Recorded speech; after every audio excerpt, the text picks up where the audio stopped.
Ked looked at the remaining 9 bandits, her expression serious. She was still feeling a little off about killing a human for the first time, but she knew she couldn't show weakness now. She had to maintain her composure. The bandits, of course, were not happy about their companion being killed. They all took a battle stance, ready to fight. "You damn brat, you'll pay for that," one of them shouted, his voice filled with anger. "Don't think that you can win against all of us combined just because you killed one of us." Another one yelled, clearly pissed off. They all charged towards Ked, swords glinting in the sunlight.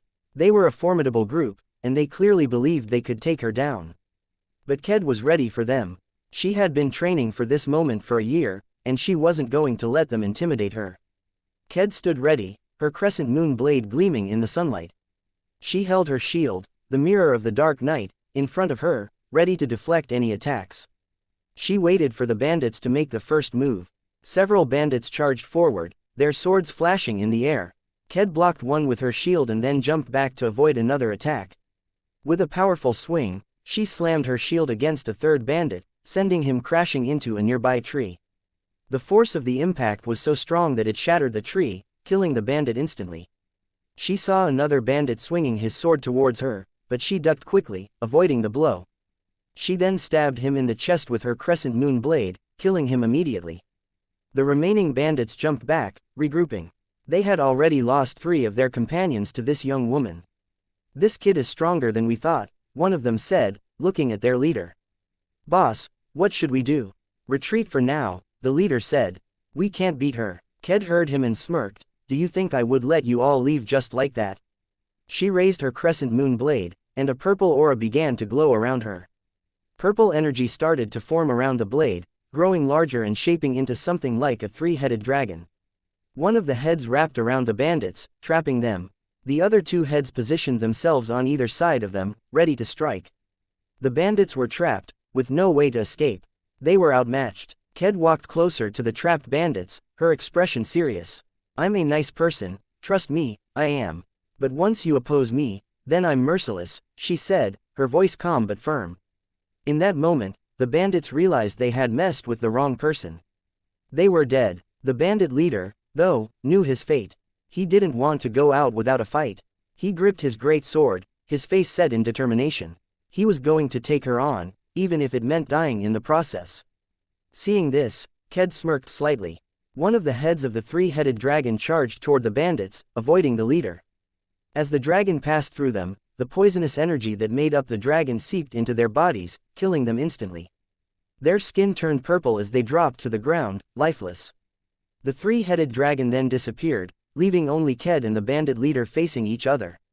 The bandit leader was alone now. His only hope to survive was to take down this powerful young woman.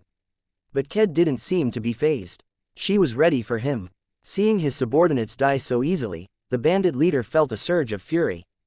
But he knew that he couldn't do anything about it. His opponent was on a completely different level than him. He was curious, though. "Why did you keep me alive on that attack?" he asked, his voice gruff. Ked looked at him. "It's because I saw your eyes," she said. "Even though you know your fate, you still have the will to fight, unlike your subordinates." And as a sign of respect, she added, her crescent moon blade and mirror of the dark night starting to glow brightly and merge. A katana formed in her hand. "I shall fight you head-on in a sword fight." The bandit leader gripped his great sword tighter. He released his aura, a sign that he was ready to fight. "You're an honorable person, I see," he said. "Well then, I accept." It wasn't like he could escape anyway. The only option he had was to fight. It was better to die fighting than to die like a coward, trying to run away to an unavoidable death. Ked did the same, releasing her aura as she held her katana ready. "Then you will die fighting to the very end," she said, like a true warrior would. A silent agreement was made between them. There would be no tricks, no underhanded tactics. Just 2 warriors facing each other, locked in a fight to the death. The bandit leader charged forward with incredible speed, activating his body enchantment magic. He was a blur of motion, his great sword flashing in the air as he aimed for Ked's heart. Ked, seeing his attack, blocked his sword with a swift move. The clash of steel echoed through the clearing, a symphony of blades and a testament to their skill. An intense sword fight had begun. It was no understatement to say that the bandit leader was skilled with the sword. He was more skilled and experienced than Ked. But she still had the upper hand in terms of physical strength, speed, and reaction time. The fight was almost an equal match, a clash between raw power and battle skills. They exchanged blows at an incredible speed. In a minute, they had already exchanged hundreds of clashes, their movements so fast they were just a blur. Ked swung her katana, aiming for the bandit leader's chest. He managed to block it, but the sheer force of the swing sent shockwaves through his arm. He struggled to hold his great sword up, his muscles straining. "You're pretty skilled, I give you that," Ked said, "but you can't win. I hope you know that." The bandit leader grunted, his face grim. "I know that pretty well," he said, "but I won't go down without landing a single hit, even just once." He jumped back, regaining his balance, and then charged forward again. He swung his great sword, aiming for Ked's head. "Good luck with that," Ked said, a hint of amusement in her voice. She invaded his swing by sliding to the side, avoiding the blow with ease. She then swung her katana sideways, a blur of motion. The bandit leader barely managed to dodge it, his sword screeching against the air as he twisted his body out of the way. He knew he was outmatched, but he was determined to land at least one hit, to prove that he wasn't just a helpless victim. The bandit leader gritted his teeth and poured his mana into his great sword. A bright light erupted from the blade as he channeled his magic. It wasn't just a simple spell, he was also using his body enchantment magic. Both techniques, when used together, would temporarily increase someone's physical attributes. He surged forward, his speed and strength amplified, his sword aimed straight at Ked. Ked saw his attack and smiled slightly. It was about time the bandit leader showed his true strength. As a sign of respect, she infused her own mana into her katana. The blade hummed with energy as she prepared to meet his attack. The two blades collided with a resounding clang. "So, you do have something up your sleeve," Ked said, her voice laced with amusement. "I was starting to think that was all you could do. Being able to use two spells at the same time is worth some attention. In this world, it took an immense amount of concentration and mana to use two spells at the same time. Your will and body had to be strong enough to withstand the strain."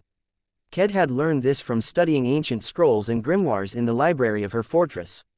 This bandit leader was clearly a seasoned warrior. She was impressed. Ked moved to the side, gracefully dodging the bandit leader's attack. She raised her katana high, and a huge burst of energy erupted from the blade, illuminating the clearing with a brilliant light.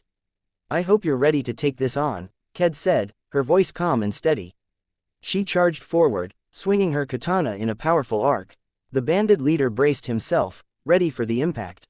He poured all his remaining mana into his great sword, which glowed with an intense aura. He braced himself to block her attack. The two swords clashed with a deafening clang. The impact created a shockwave that rippled through the air, flattening the surrounding trees and sending debris flying. A blinding explosion of energy erupted, filling the air with smoke and dust. When the smoke cleared, Ked was still standing, her form unyielding. The bandit leader lay on the ground, his body battered and bruised. He was barely alive. He looked up at Ked, his gaze weak. He saw a single, small drop of blood running down her cheek. There was a small cut on her cheek. In the last second of his attack, he had managed to send a blade of air slicing towards her face.